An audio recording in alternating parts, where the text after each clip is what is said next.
taking the time out and speaking with us. I mean, we asked Vi this as well. You guys are facing a Florida State team with another dual threat quarterback similar to who you faced last week. What are kind of the keys to kind of boxing him in, and what did you guys learn kind of going against King last week and facing another similar quarterback this weekend?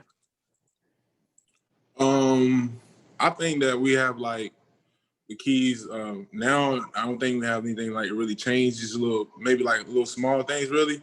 But overall, I think we have like the keys to do what we need to do and get done. Corey. CJ, for you coming into this year, obviously last year you missed the entire season due to injury. How much time did you invest into being prepared for this season to be able to come out of the gate, as a redshirt freshman and earn the role that you have at this point? It took a lot of work.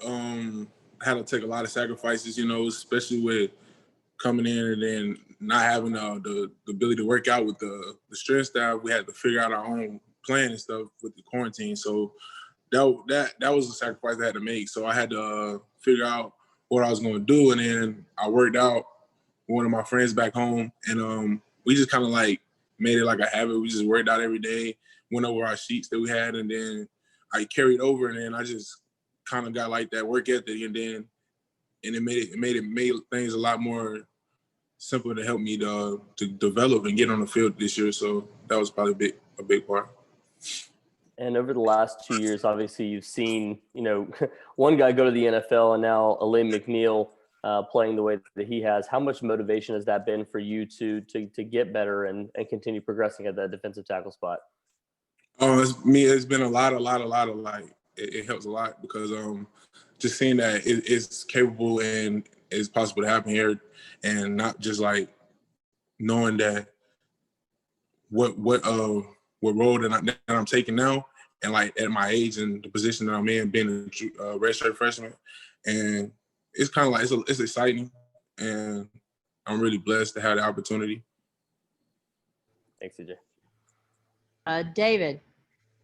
I'm kind of just curious. It's such a tough loss against a great team, really close to a big upset. What's the pulse of the team? What's the morale? And personally, how do you get over, a tough loss like that? Do you go break some stuff or like, what? Well, me personally, I just kind of like, after every game, I watch the game, like right after the game, and I see things I could have did better. And then I kind of look and see where we could improve as a defense, as a team better. And then I learn from that. And then, I mean, when you lose, it's part of the game. I mean, you know what it is. It comes with football, So you just got to learn from it, take from it, and then get better the next week. And that's really what we're doing. Justin. Hey, CJ, clearly the run game in the Carolina game was kind of a disappointment, but against Miami, despite Derek King having 100 yards, the running backs were never really able to get going, and you were able to stop the running backs pretty effectively. You play such an important position in the run defense. What did you see as the difference in the Miami game versus the Carolina game? Well, we kind of like switched up our scheme just a slight bit. Brought in like some edges to have some edges set. So if the edges are set, then they have no choice. They can't run outside. They got to run up the middle or be the B gaps, which we have all been working on throughout the season, is stopping the run. And that was the thing that we like made sure we done that week in practice, that we stopped the run and we squared up, hit and tackle people the way we were supposed to. And that was basically what we did. Thanks, CJ. Todd Gibson. Yeah, CJ, when Carter-Finley Stadium is full, full fans there, it's a huge advantage for you guys. A close game Friday night against Florida State.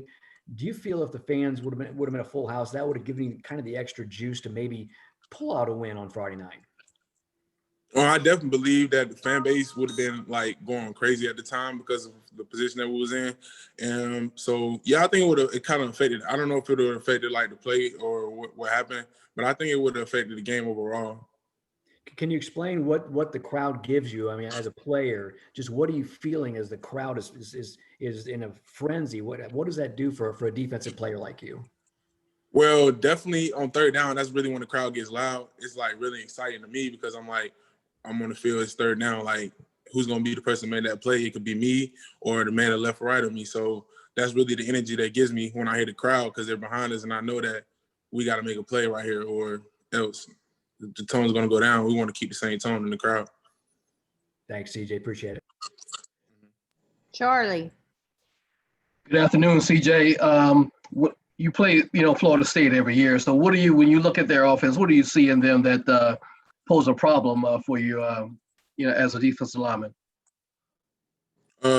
Me personally, I don't really see anything different from the last 4, 5, 6 games we're gonna play. There's really just, I mean, they got tough backs, they run pretty hard, but I mean, I think pretty much we match up well. So. Okay, thank you. David, did you have another one or did I forget to lower your hand? No, I didn't. I should have just asked this, and I apologize. But just to kind of add about the crowds and whatnot, you're getting a lot of night games. I know you got one this Friday or Saturday, and then I think the Liberty game is also a 7:30 start. Is it kind of a bummer of like, man, these night games bring such energy and we're just not going to be able to have the crowd behind you?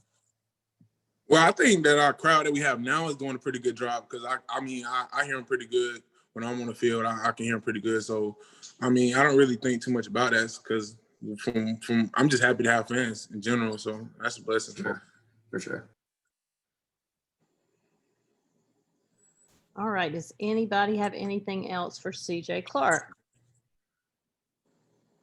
All right, CJ, thank you.